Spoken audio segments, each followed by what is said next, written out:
કેમ છો બાળકો? ધોરણ 9 ગણિતનું પ્રકરણ 6 રેખાઓ અને ખૂણાઓ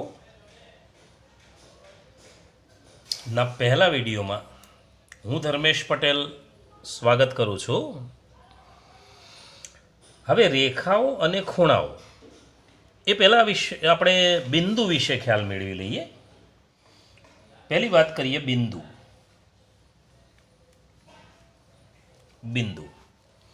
આપણને ખબર છે બિંદુ એટલે આપણે ટપકા વડે દર્શાવીએ છીએ. આ ટપકું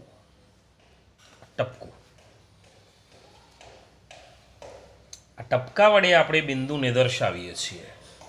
ટપકા વડે એટલે ટપકું કહીએ આપણે. વડે બિંદુને દર્શાવીએ છીએ.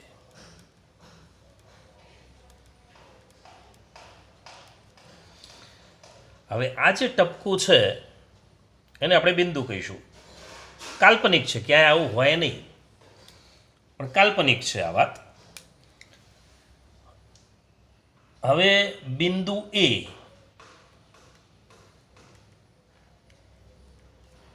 તો આપણે આવી રીતે કહીશું બિંદુ એ પહેલી વાત. બીજી વાત, બિંદુ દર્શાવવા માટે આમ તો કેપિટલ અક્ષર જ વાપરીએ છીએ આપણે. બિંદુને દર્શાવવા માટે ABCD એવા કેપિટલ અક્ષરોનો ઉપયોગ કરીએ છીએ. તો બિંદુ માટે ABCD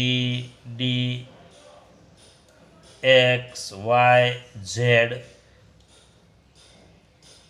નો ઉપયોગ કરીએ છીએ. બધી જ નાની નાની બાબતો ધ્યાનમાં રાખવાની છે. બિંદુ માટે કેપિટલ અક્ષરોનો જ ઉપયોગ કરીએ છીએ. આગળ જઈએ. હવે બિંદુ છે અવ્યાખ્યાયિત પદ છે. ભૂમિતિના અભ્યાસમાં બિંદુ એ અવ્યાખ્યાયિત પદ છે.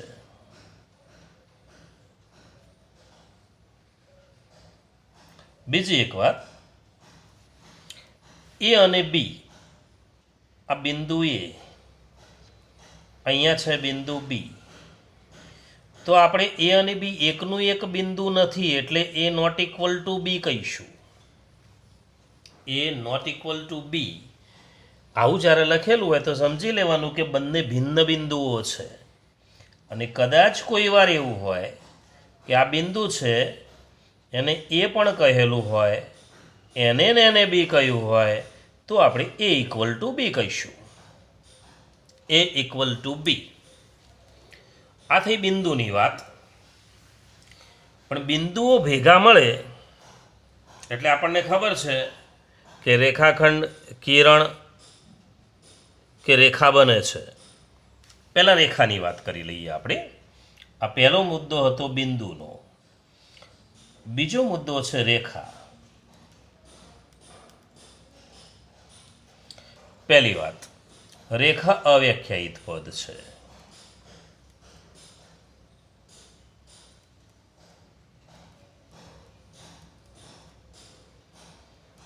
રેખા અવ્યાખ્યાયિત પદ છે.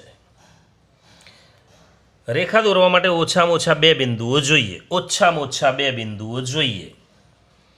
તો એક રેખા દોરવા માટે ઓછામાં ઓછા બે ભિન્ન બિંદુઓ જરૂરી છે.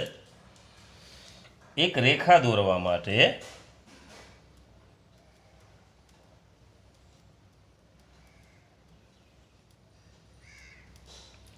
ઓછામાં ઓછા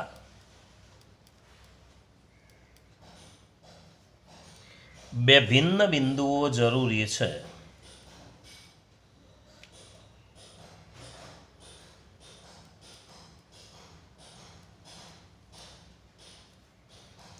માની લો કે આપણે એક રેખા દોરીએ.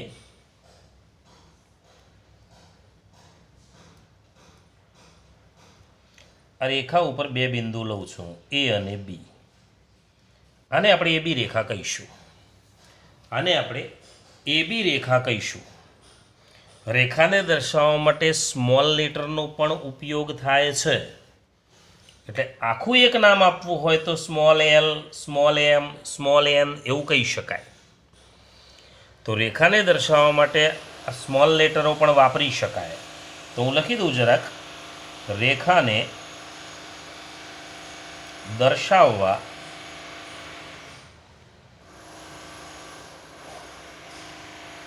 અંગ્રેજી મૂળાક્ષરો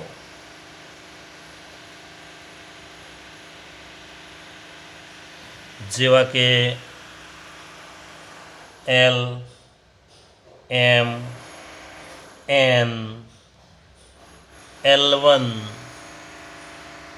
L2, L3 નો ઉપયોગ કરવામાં આવે છે.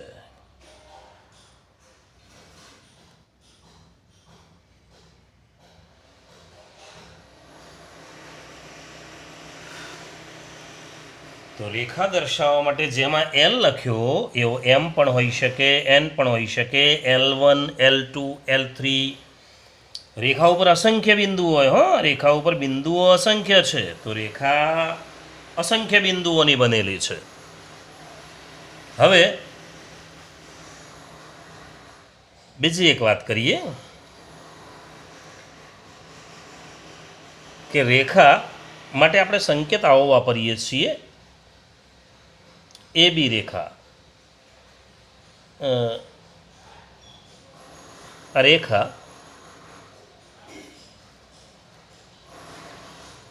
રેખા ઉપર માની લો કે આ પ્રમાણે બિંદુઓ છે.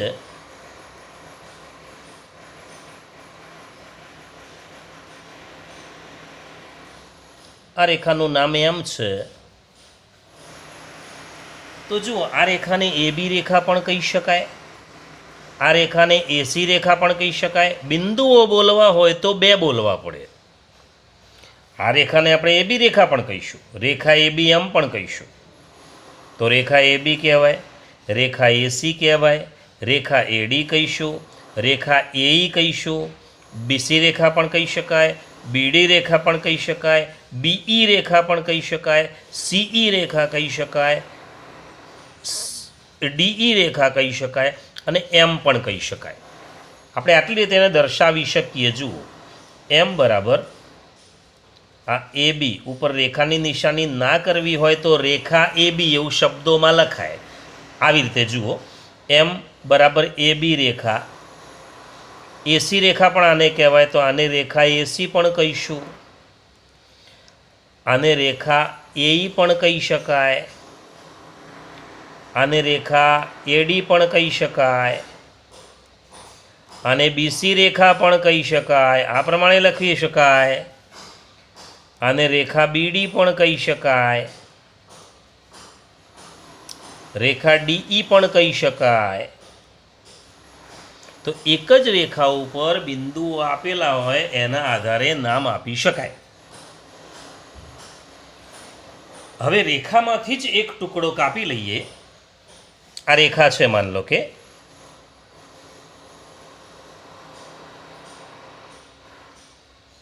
આ રેખા છે. જો રેખાને એક પણ અંત્યબિંદુ નથી, છેડો ના હોય, રેખા બંને બાજુ અનંત સુધી વિસ્તરેલી છે. રેખા બંને બાજુ અનંત સુધી વિસ્તરેલી છે. એટલે રેખાને એક પણ અંત્યબિંદુ નથી. રેખાને એક પણ અંત્યબિંદુ નથી. રેખાને અંત્યબિંદુઓ નથી. અહીંયા લખી દઉં, રેખાને અંત્યબિંદુઓ ન હોય. અંત્યબિંદુઓ એટલે આપણે છેડા કહીશું. છેડા ન હોય. રેખાને અંત્યબિંદુઓ ન હોય. હવે વાત કરીએ આપણે આ રેખાની ઉપર. માની લો કે આ પી અને ક્યુ છે,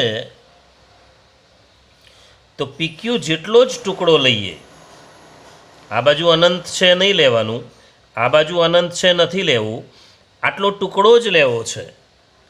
તો ટુકડો લઈશું તો આ પ્રમાણે થશે.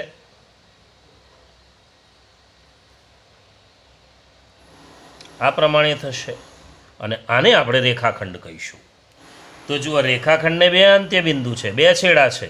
રેખાને એક પણ છેડો હતો નહીં, રેખાને અંત્યબિંદુઓ ન હોય, તો આપણે એમ કહી શકીએ કે બે અંત્યબિંદુવાળો રેખાનો ભાગ લીધો, રેખાનો જ ટુકડો લીધો છે આ, તો બે અંત્યબિંદુવાળો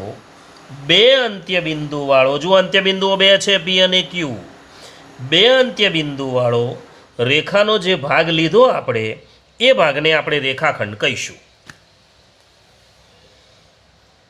બે અંત્યબિંદુવાળો જે રેખાનો ભાગ લઈશું આપણે, એ ભાગને આપણે રેખાખંડ કહીશું. તો બે અંત્યબિંદુવાળો લખીએ આપણે રેખાખંડ.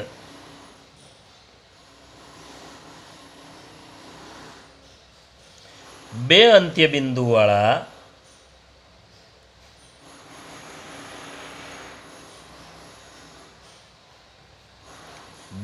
અંત્યબિંદુવાળા રેખાના ભાગને રેખાખંડ કહીશું. રેખાખંડ કહેવાય.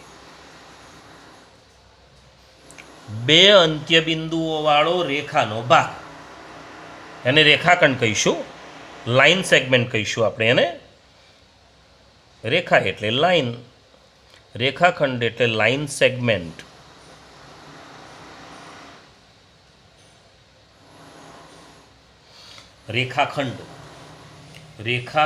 રેખાખંડને બે અંત્યબિંદુઓ હોય,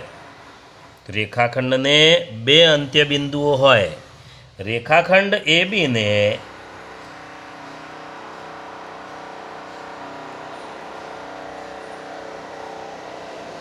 આવી રીતે દર્શાવીશું. એબી રેખાખંડ વડે દર્શાવીશું. રેખાખંડ પીક્યુ હોય તો પીક્યુ રેખાખંડ વડે દર્શાવીશું. તો એબી રેખાખંડ વડે દર્શાવીશું.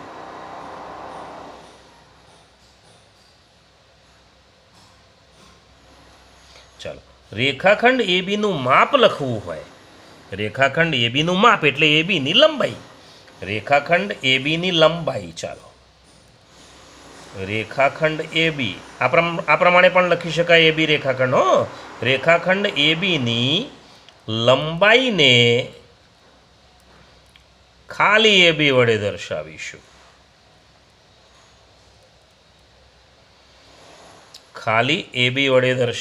રેખાખંડ એબીની લંબાઈને, માની લો કે આ પીક્યુ રેખાખંડ છે, તો રેખાખંડ પીક્યુ છે, પણ માની લો કે એની લંબાઈ 4 સેન્ટીમીટર હોય, તો પીક્યુ બરાબર 4 સેન્ટીમીટર લખાય. આ જે પીક્યુ રેખાખંડ છે એની લંબાઈ, ચલો રેખાખંડ પીક્યુની લંબાઈ, રેખાખંડ પીક્યુ એટલે આ રેખાખંડ પીક્યુ કહેવાય. આની લંબાઈ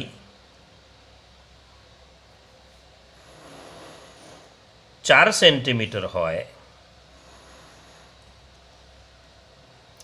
તો આપણે આવી રીતે દર્શાવીશું. પીક્યુ બરાબર 4 સેમી. પીક્યુ બરાબર 4 સેમી. પછી એની ઉપર આમ રેખાખંડ નહીં કરીએ આપણે, કે રેખાખંડ પીક્યુ એવું નહીં લખીએ, ખાલી પીક્યુ લખીશું. તો ખાલી પીક્યુ 4 સેન્ટીમીટર. રેખાખંડ એબી, ભલે આપણે એબી રેખાખંડ છે, પણ આપણે લખીશું રેખાખંડ એબી. આપણી બુકમાં એવી રીતે ઉપયોગ કરેલો છે કે રેખાખંડ એબી એમ લખવું, રેખા હોય તો રેખા એબી એમ લખવું, રેખા એબી હોય તો રેખા એબી એમ લખવાનું. બરાબર છે? ચાલો, રેખા એબીને ખાલી એબી વડે પણ દર્શાવી શકાય. ખાલી એબી લખ્યો હોય, હવે ખાલી એબી હોય તો રેખાખંડનું માપ પણ હોય, અને ખાલી એબી હોય તો રેખા એબી એવું પણ કહી શકાય. તો જરાક એક વિધાન લખી દો, બરાબર ધ્યાનથી સમજી લો કે રેખાખંડ એબીની લંબાઈ, ધ્યાન રાખજો, રેખાખંડ એબીની લંબાઈ એટલે એબી, રેખાખંડ એબીની લંબાઈ એટલે આ એબી, એકલો એબી, આ એકલો એબી. રેખાખંડ એબીની લંબાઈ અને રેખા એબી, અને રેખા એબી, જોજો બરાબર, રેખાખંડ એબીની લંબાઈ અને રેખા એબી બંનેનો એકનો એક સંકેત છે એ બી. બંનેને એ બી વડે દર્શાવીશું. ધ્યાન રાખજો બરાબર. બંનેને એ બી વડે દર્શાવીશું. બંનેને એ બી વડે દર્શાવીશું. હવે એ તો કેવી પરિસ્થિતિ છે એનાથી તમને ખબર પડી જશે. રેખા એ બીની વાત હશે તો પણ તમને ખબર પડી જશે, અને રેખાખંડ એ બીની લંબાઈ એ પણ.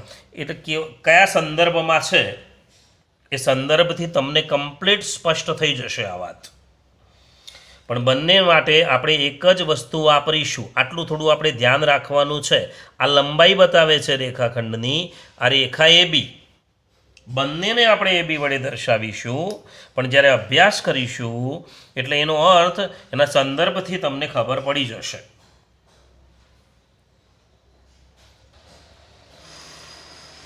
હવે આપણે વાત કરીએ સમરેખ બિંદુઓની. ચલો, સમરેખ બિંદુઓ.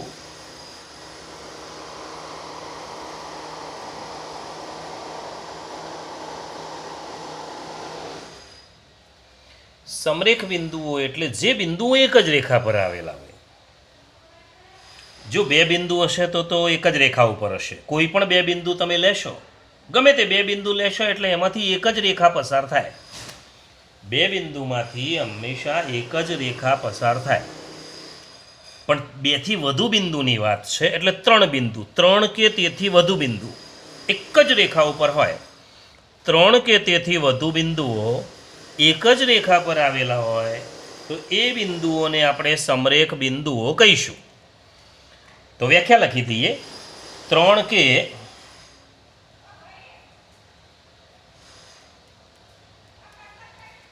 તેથી, ત્રણ કે તેથી તો ત્રણ કે ત્રણથી વધારે બિંદુઓ,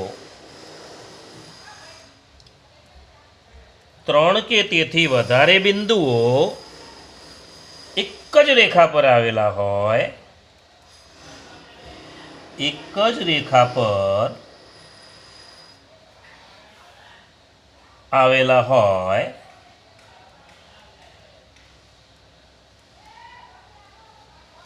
તો તે બિંદુઓને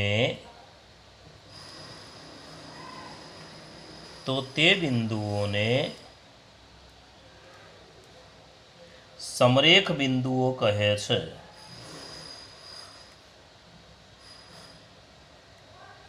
ટૂંકમાં એમ કહી શકાય કે એક જ રેખા ઉપર આવેલા બિંદુઓને સમરેખ બિંદુઓ કહેવાય.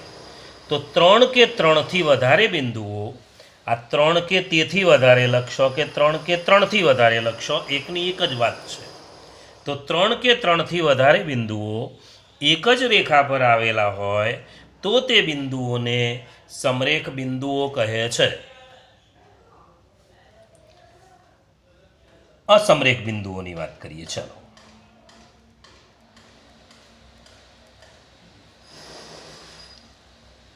અસમરેખ બિંદુ. તો એમાં લખીશું ત્રણ કે ત્રણથી વધારે બિંદુઓ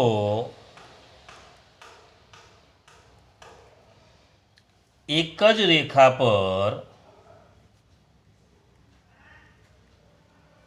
ન આવેલા હોય. બસ આટલો જ ફેરફાર. ન આવેલા હોય તો તે બિંદુઓને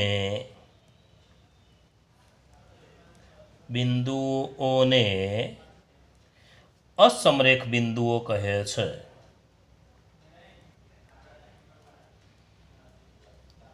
અસમરેખ બિંદુઓ કહે છે. તો આપણે થોડો ખ્યાલ મેળવી લઈએ. માની લો કે આ એક રેખા છે. આ રેખાનું નામ એમ છે, સ્મોલ એમ.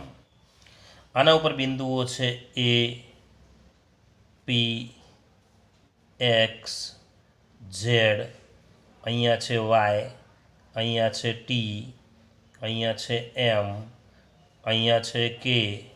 જોઈ લઈએ જરાક. એ, પી, એક્સ સમરેખ બિંદુઓ કહીશું. પી એક્સ ઝેડ સમરેખ બિંદુઓ કહેવાય. જોજો એક જ રેખા ઉપર છે. એ પી ઝેડ સમરેખ બિંદુઓ છે. એ પી એક્સ ઝેડ સમરેખ બિંદુઓ છે. એ પી વાય નહીં લઈએ આપણે, વાય આવી ગયો છે.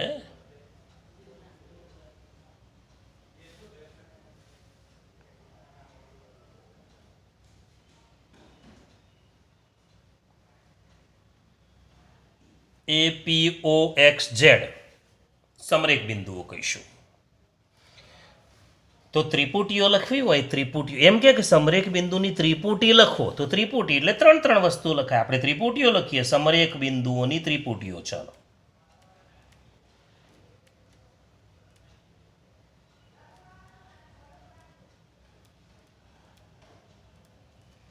સમરેખ બિંદુઓની ત્રિપુટીઓ. જો ત્રણ ત્રણ બિંદુ લખવાના છે. એ પી એક્સ કહી શકાય. ચાલો, એ પી એક્સ આ પહેલી ત્રિપુટી થઈ. બીજી ત્રિપુટી લખવી હોય તો પી એક્સ ઝેડ લખી શકાય. ત્રીજી ત્રિપુટી લખવી હોય તો પી ઓ એક્સ લખી શકાય. તો અમારે ત્રણ બિંદુ એક જ લાઈનના લેવાના. ચલો, ચાર બિંદુ સમરેખ હોય એવા લખવા હોય તો ચાર બિંદુ સમરેખ હોય એવા. ચાર બિંદુ સમરેખ હોય એવા બિંદુઓ વિશે નોંધ કરવી હોય તો નંબર 1 એમ કહી શકાય, એ પી ઓ એક્સ. બીજી વાત, એ ઓ એક્સ ઝેડ કહી શકાય. એક જ લાઈનમાં છે. જુઓ, આ ચાર બિંદુ સમરેખ હોય એવા. અને અસમરેખ તો એક બિંદુ બહારનું લઈ લો તો ચાલે. ચલો, અસમરેખ બિંદુ લખવા છે આપણે.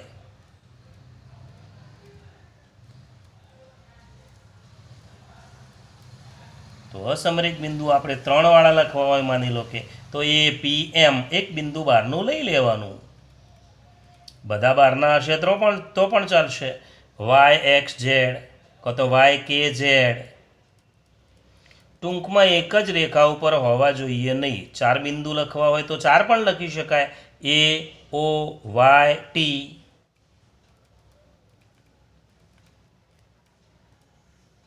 વાય કે એક્સ પી.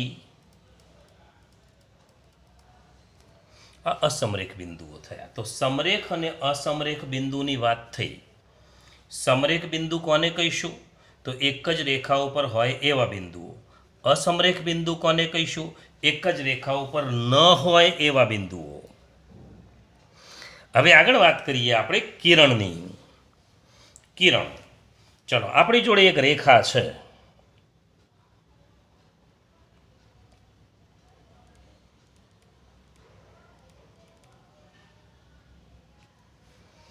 આપણી જોડે એક રેખા છે. કિરણ એટલે રે કહીશું. અરે વાય રે. કિરણ.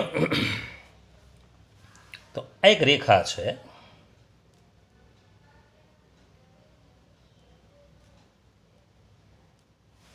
આ રેખા આપણે એ બી રેખા છે. જો બે અંત્ય બિંદુ રાખીને ટુકડો કાપી લઈશું તો રેખાખંડ બનશે. પણ એક જ અંત્ય બિંદુ રાખીએ, આ બાજુ છેડો રાખીએ, ચલો એ, આ બાજુ અનંત સુધી લેવું છે, તો એ ટુકડો આપણે આ પ્રમાણે કર્યો. આ પ્રમાણે કર્યો. અહીં એ, અહીં બી. જુઓ, આ જે આકૃતિ દેખાય છે એમાં એક જ અંત્ય બિંદુ છે. એ એક જ છેડો છે, બીજો છેડો નથી. તો એક જ અંત્યબિંદુવાળો જે ટુકડો રેખામાંથી કાપ્યો, એક જ અંત્યબિંદુ ધરાવતો રેખાનો ભાગ એટલે કિરણ. બે અંત્યબિંદુ ધરાવતો રેખાનો ભાગ એટલે રેખાખંડ. બે અંત્યબિંદુ ધરાવતો ભાગ છે. જુઓ, એ બી રેખાખંડ. અને એક જ અંત્યબિંદુ એ રાખ્યું. એવું પણ બની શકે કે આપણે આ બાજુ બીને અંત્યબિંદુ રાખવું છે, લઈ શકાય.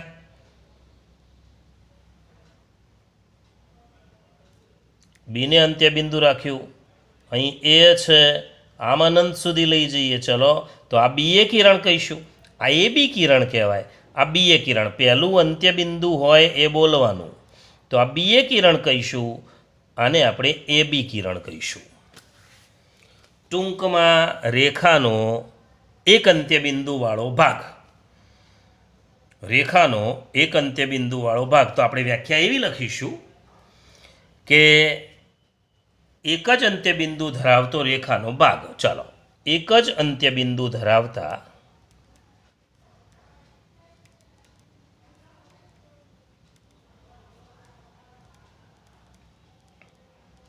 એક જ અંત્યબિંદુ ધરાવતા રેખાના ભાગને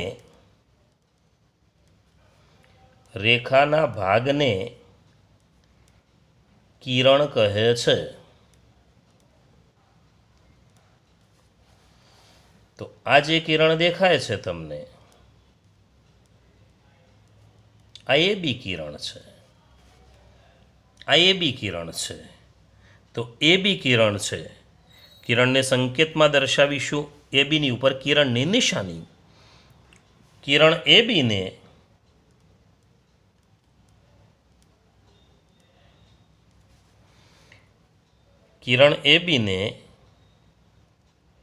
એ બી કિરણ, હા, કિરણ બીએને બીએ કિરણ, આ રીતે દર્શાવીશું. પણ મોટે ભાગે આપણે શબ્દોમાં જ લખીએ છીએ. કિરણ એ બી, કિરણ બી એ, એવું શબ્દોમાં જ લખાય છે. તો આ રીતે આપણે દર્શાવીશું. હવે એક નાની વાત કરી દઈએ. આપણને ખબર છે કે બે રેખાઓ જ્યારે એકબીજાને છેદે, જોજો બરાબર, બે રેખાઓ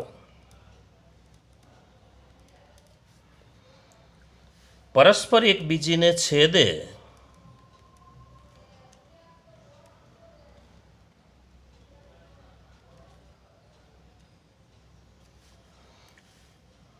તો ખૂણાઓ બને.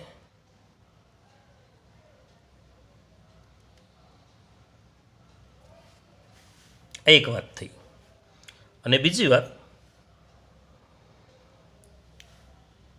કોઈ રેખા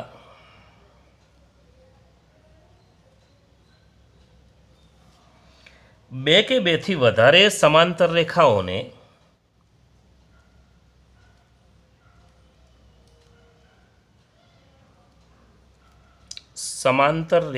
સમાંતર એટલે છેદે નહીં એવી સમાંતર રેખાઓને ભિન્ન બિંદુમાં છેદે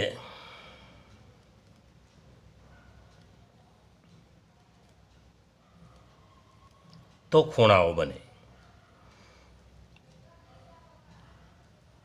આ વાત થોડી ધ્યાનમાં રાખવાની. કેવી રીતે? તો બે રેખાઓ પરસ્પર એકબીજાને છેદે છે. ચાલો, આ એક રેખા, આ બીજી રેખા. જો બે રેખાઓ પરસ્પર એકબીજાને છેદે તો આ ખૂણા બન્યા, 4 ખૂણા બને છે. પણ માની લો કે બે સમાંતર રેખાઓ હોય. આ એક સમાંતર રેખા, જો આ રેખાનું નામ આપીએ, આ રેખાને એલ કહીએ, આ રેખાને એમ કહીએ. હવે બે સમાંતર રેખાઓ લઉં છું હું, બે સમાંતર રેખાઓ, એકને હું L1 નામ આપું છું, એકને L2 નામ આપું છું. તો બે રેખાઓ, એની કોઈ ત્રીજી રેખા આમ છેદે છે, બંનેને બે ભિન્ન બિંદુઓમાં છેદતી જાય છે. આને છેદિકા કહીશું. હા, આનું નામ છેદિકા. બે રેખાઓને ત્રીજી કોઈ રેખા છેદતી હોય તો એને છેદિકા કહી શકાય.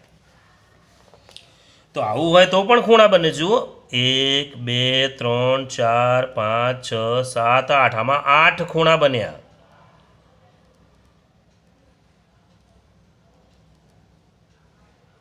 અને આમાં 4 ખૂણા બન્યા. તો બે રેખાઓ L1 અને L2 સમાંતર એટલે ગાડીના પાટા જેવી છે. એને ત્રીજી કોઈ રેખા L3 છેદે અને બે ભિન્ન બિંદુઓમાં છેદે, એ અને બી ભિન્ન બિંદુઓમાં છેદે, તો 8 ખૂણા બને છે. આમાં 4 ખૂણા બનશે. ખૂણો કોને કહેવાય એ આપણે બીજા વિડીયોમાં જોઈશું. પી બિંદુમાં છેદે છે જુઓ બે રેખાઓ. તો આજે આપણે આટલા મુદ્દા શીખ્યા. બિંદુ રેખા, રેખાખંડ, કિરણ, સમરેખ અને અસમરેખ. ખૂણા વિશે આપણે નેક્સ્ટ વિડીયોમાં જોઈશું. ફરીથી મળીશું. બાય.